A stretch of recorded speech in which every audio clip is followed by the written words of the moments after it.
Yeah. What's good? Welcome to our new podcast. I'm Ace. I'm KingRick. And this is Ace and KingRick Unplugged. Yes, sir.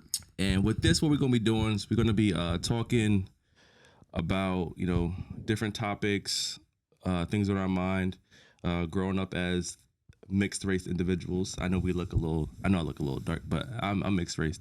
My brother right here, you can tell. We do got some light skinned parents. Mom. Yeah. Mom, you're white. Even though she thinks that she's not, but she's white. So yeah, with this podcast, we're gonna go ahead and talk about, like I said, different topics, different things growing up, as far as family, lots of different issues within the Black community themselves. Personally, I think I have an interesting amount to say from a very interesting standpoint. I wouldn't say I have a lot of interesting stuff to say, but I would say that I can bring some form of interesting knowledge to general subjects or a different perspective. Not so much knowledgeable with a lot of things around the world, but I mean, I'm pretty good at I would say like researching and trying to understand what's going on around the world. More like a common man, you would say. A common man. Yeah, a common man. That's kind of what I would say. I actually don't even know what that means. Blue collar common man. Blue collar. Head down, not really worried about the world. Just getting the job done and going home to the family. Blue collar. I'm the opposite. Blue collar, no. I don't even want to do hard labor either. I don't want to work for nobody but myself, and it's the goal. As I, we all have those kind of goals, but I mean, like I said, I'm going to once I finish school, then I'm working for myself, which I already got my LLC, Asian Creative Media. Thank you. But starting my own company, and then I don't feel like working for nobody anymore. I worked like 11 jobs, and I think I'm just tired. I mean, as far as long as I've known you, my brother, but you've always been like that as far as like trying to not being under someone and not, abiding by rules or anything of that nature. So I mean, that doesn't really, do too much for me. That makes sense. Is crazy. I mean, it's crazy. Listen, you be finding the ways around the rules. How about that? You be finding the loopholes. So I mean, like if you keep finding the loopholes, then obviously, Yeah, honestly, when it comes to finding loopholes, I'm like the Donald Trump of the family. Not Donald Trump. Yeah, I find the loopholes and everything. Look at me. I find the loopholes in everything. There's a way to get out of things. Like honestly, in my phone, I have like a whole like folder full of pictures and documentations because if I need to get out of work, I can get out of work. Yeah, I don't understand. He be sending us pictures of him hurt or injured so we can call out of work. I mean, we all do it, but he takes it to a whole nother level sometimes. No. So listen, it's the best way to do it because at any time, especially like you got a big family, there's 12 of us. So you got a big family, somebody's always hurt. Somebody's always injured. Somebody's always something. You know what I mean? My one rule is never wish death on somebody. Like you want to get out of work, never wish death on a person. I mean, that's fair. Never that's do that. Fair. But like say if my mom was already in the hospital because she got hurt at one time, yeah, I'll use that. Oh, I got to leave early. My mom's in the hospital. She had got hurt. It already happened. So I'm going to use that. We all been there. So it's not like it's anything new or anything different because we've all done it. We have to call out sometimes. I mean, especially with what's been happening with COVID and stuff like that, it makes you realize about family time and things of that. So when... Oh, you can't say that word. You got to say vid-19. Yeah, watch. Why? Yeah, because people are weird about certain stuff. So you got to say like the vid-19. Vid-19? Yeah. Oh, okay, well, that's news to me. I never... Again, or you that's say why... the vid. You know what I mean? You got the vid. I mean, I always said the vid. So, yeah. I mean, I could have said that. But, I mean, I thought we was being proper. So, understandable. Oh, yeah, no. See, okay. In this weird, like, space that they got going on, certain words, you got to, like, you can't say the word, but you gotta like say around the word. So you gotta say like grape when you're talking about certain stuff. You can't say like you gotta say grape. You gotta add the G. Yeah. Oh, I mean, okay. Yeah, like certain things, like in the process, like we're still learning, but in the process, there's like you have to like word it differently because everybody's offended in some type of way, whatsoever. But also, certain platforms don't allow you to say certain words because they deem it as inappropriate. Huh. All right. See, again, research. I don't be knowing nothing. Just a hard hat. But okay. The vid. But since the vid, we've all learned how to like work. You're just a number. So as far as like that, you have to. We all put in perspective of taking time off and spending time with your family rather than trying to rack up all those hours of money because and at the end of the day, it's not gonna really mean anything if you don't have a good core of a family with you. Yeah. So to add to that, what do you think? Because you know how like the older generation, they worked all day, every day for 1,000 hours a week, and then how the newer like the millennials came through, and then we work because we had the idea of you have to work to achieve certain things, but then like later on that kind of just went out the window, and then you got the Gen Z who kind of just come through and like, oh well, we don't really care about working, like we're gonna work, but we're gonna work under our own terms. So how do you do? So what is your idea of like the perfect work-life balance? Obviously, I feel work-life balance depends on your life. There's no legit perfect way. I guess perfect way for yourself, but not really a perfect way. Like, what would you say is yours? Like you, Mine, based on everything you got going on, what would you say your perfect work-life balance would be? so right now, the way it works for us, I pretty much work Monday through Friday, and I still spend time with my daughter, obviously, but Monday through Friday, she'll take most of the responsibilities as far as like taking care of her and things like that while I stay ready for work. And then the weekend is when I kind of take over for like the whole day. So like our balance is I'll have her more to give her TLC time as far as the weekends. And during the week it's more like just like the hard working day to where like she'll take the brunt of everything. But I think we have a pretty. So you guys kind of have a rotation. Yeah, like I do these days, and then you like she does these days. I do these days. So she would do all throughout the week, and then I would pretty much take over the weekend. So that's kind of like where our balance is right now. And I feel like it works pretty well for us. As it's constructed. I mean, it's always you can always tweak it, and make it better. But for right now, I think it works for us. So how about your work-life balance? My idea of the perfect work-life balance would be 9 to 5 basic through Monday through Friday, and then just weekends to chill. Like regardless of what I want to do, just weekends to chill. And also,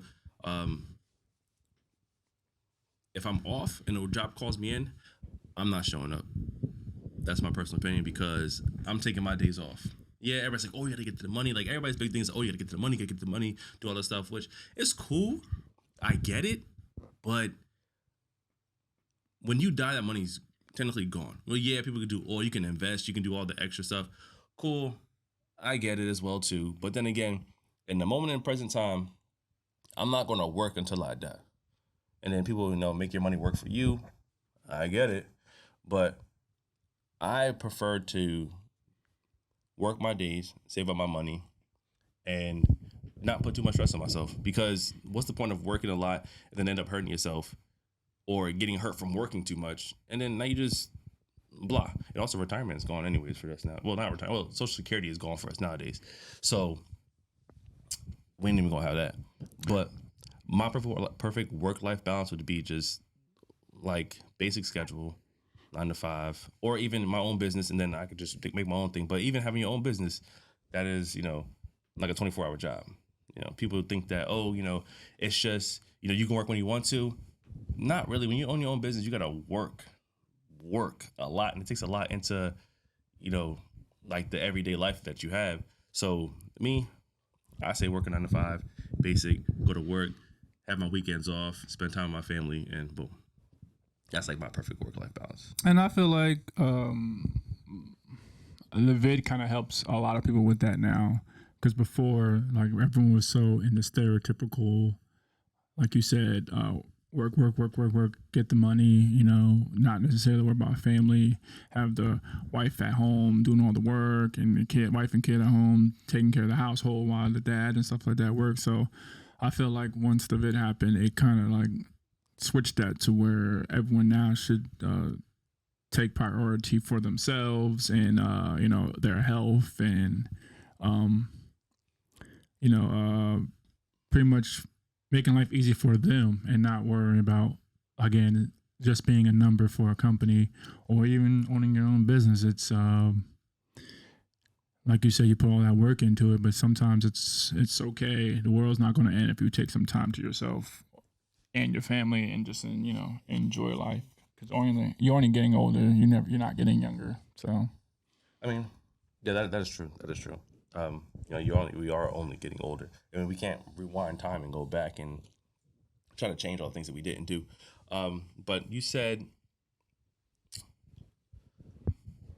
something along the lines of, like, you know, how the family, you know, like the woman staying at home working, blah blah. What is like your perspective on the idea of people trying to do the traditional aspect in today's generation? I think it's hard nowadays to kind of do the traditional, like, you know, dad, mom staying home and taking care of the kids in the household. Can it be done? I'm sure it can be, especially if you make a good amount of money. But I feel like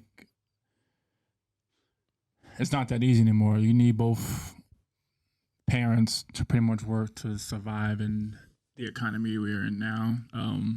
That's where, you know, it ties back into the whole work-life balance thing and, you know, being able to balance she's working, you're working, and then also spending time with your kid. So, like, it's not, I wouldn't say it's hard to do, but it's not as easy anymore to do the traditional, like, oh yeah, you stay home, you take care of this, have my dinner ready when I get home and all that stuff like that. Like, I think that's still like just a old school mentality, and nowadays it doesn't work for now. It doesn't work for the generation nowadays. No, and not at all. I feel like it like, shoot, the man needs to learn how to know how to cook. Obviously, the woman needs to know how to cook. The man needs to know how to take care of himself. Like, I feel like we're kind of almost past of someone on either side of a relationship taking care of the other side of a relationship. Like each person should learn how to be an adult. Yeah. Like, you should learn how to do your own laundry. You should learn how to cook. Yeah. Like, I'm not saying someone that offers to do it for you, sure, let them do it.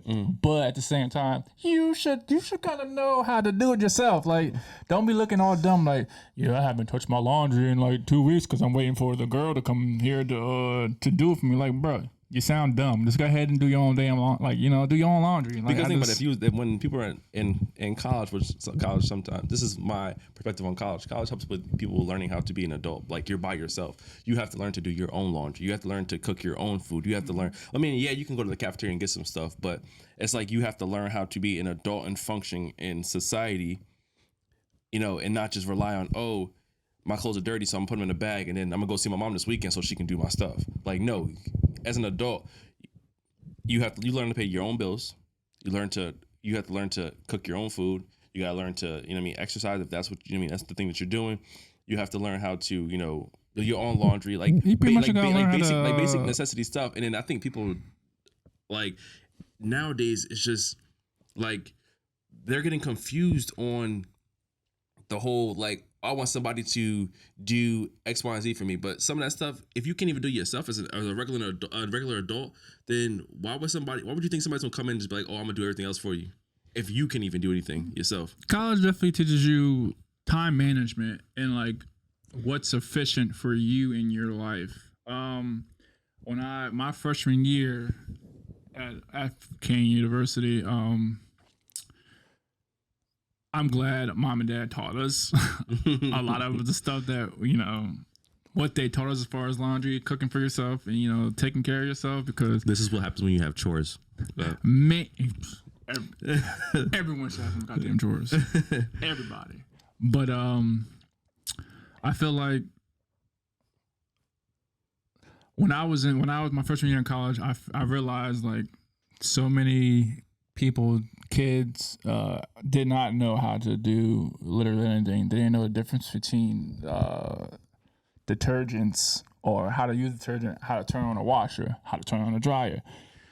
You know, when to switch over their clothes from the washer and when to take their clothes out from the dryer, like, or how the hell you don't know how to make oodles and noodles? You know, it's mac and cheese out of the Kraft box. Like there's just read the instructions. There's a lot of things. I'm like, bro, you don't know how to boil, like just boil water, bro. You don't know how to boil water. Like I was shocked at them really not knowing anything how to take care of themselves, and it just like you're packing, like you said, you holding your clothes for the weekend. I'm gonna go see my mom this weekend. She's gonna do my laundry, but like, and it's like one of those things too. Like college is supposed to help you get from under that tree, and yet you're seeing your parent every weekend. Like how like that doesn't help you grow as an adult if you constantly keep going back to seeing your parents or something. Like, ain't nothing wrong with going back to see your parents, don't get me wrong, but every weekend you're not getting away from that. You're not seeing what you can do on your own. Like, yeah, you're doing it for 5 days out of the week,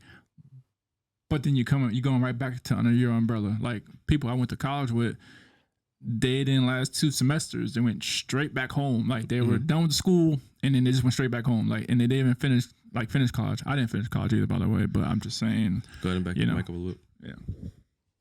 I didn't finish college either, but I'm the same. Back it up. Yeah. Because you got a deep voice. So you got, like, if you like this, it's going to be like loud. Oh, well, I didn't finish college either, but I'm just saying, like, it's. You just got to learn. Like, again, you just got to learn how to be an adult. If you don't know how to be an adult or know adult responsibilities, then I don't know what to tell you. Like, just be able to function in society. Figure it out. I don't know. Like, we lost the bone, like, the backbone of figuring things out on our own. We'd rather find the easy way out of things, and I don't think that's like necessarily always the right way to do things. So I believe in trial and error. I believe in like people should be able to do things, make a mistake, and then learn from it. A lot of the older generation will try to deter you from, oh, well, I've done this, so don't do this. Oh, I've done this, so don't do this. I get it, and you want to look out for, you know, the younger generation, but you have to let them fall on their face sometimes. And if you give somebody the answers already, then honestly, they're gonna fail the full exam. You know what I mean? Like you oh, I'll give you the answer to this test, but at the end, they're gonna fail the exam because they didn't do none of the studying. They didn't do none of the, you know, like none of the extra to actually learn. Like how did you come to this answer? Just oh, hey, don't do this because this is what's gonna happen. Don't do this because this was gonna happen. Hey, fall on your face. Like for my son, I mean, just he does things. I say things. Hey, don't do this. But if you do it, okay, you're gonna see the consequences of what happens. Fall on your face. I'm just gonna look at you and just look at you. I'm not gonna say anything. I'm not like you. Your reaction is gonna determine how this thing turns out.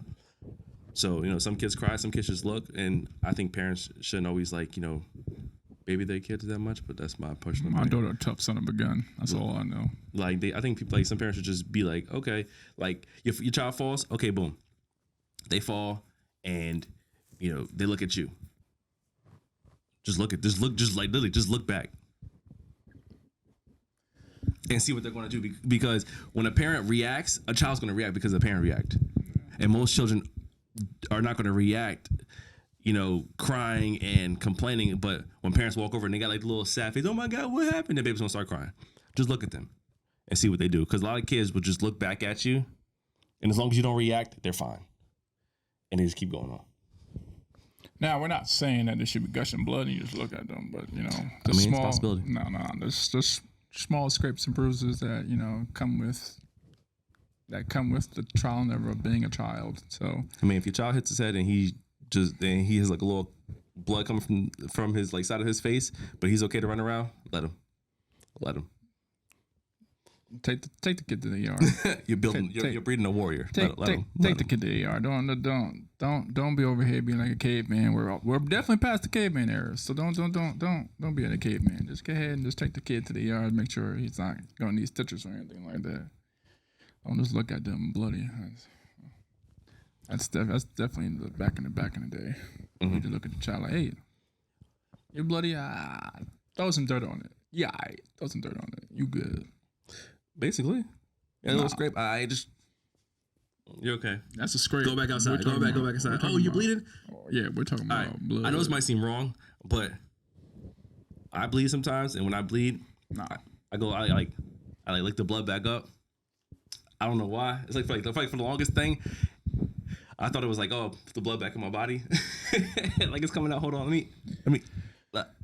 I don't think that's how blood works. So the crazy part is but it does taste like iron. So everyone tasted their blood before. So like I did it right, boom, and then Jamal was looking at me, and then he got scared. And he was like, "Dad," he's like, "Look," I was like, yes, you'll be okay in the world. You'll be okay. Kids definitely look and watch every little thing you do, and if they think it's cool. If they think it's okay, they're going to do it. They're going to do it. That's why parents should lead by example.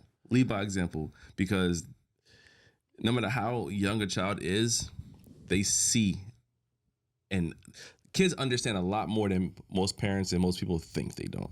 But kids understand a lot. So they go based off of what parents do and how parents speak and blah, blah, blah. So when parents beat kids because of how they act, it's just dumb because they're acting what they saw. Now, as they get older, sometimes, influences, things change. But kids go based off of what they see and how their parents talk and blah, blah, blah. So when they start doing the same thing, it's like you can't beat them and tell them not to do it when literally they're seeing and they think it's okay because my parents are showing me this is how it's supposed to be done. What's your thought on beating your kids? Okay.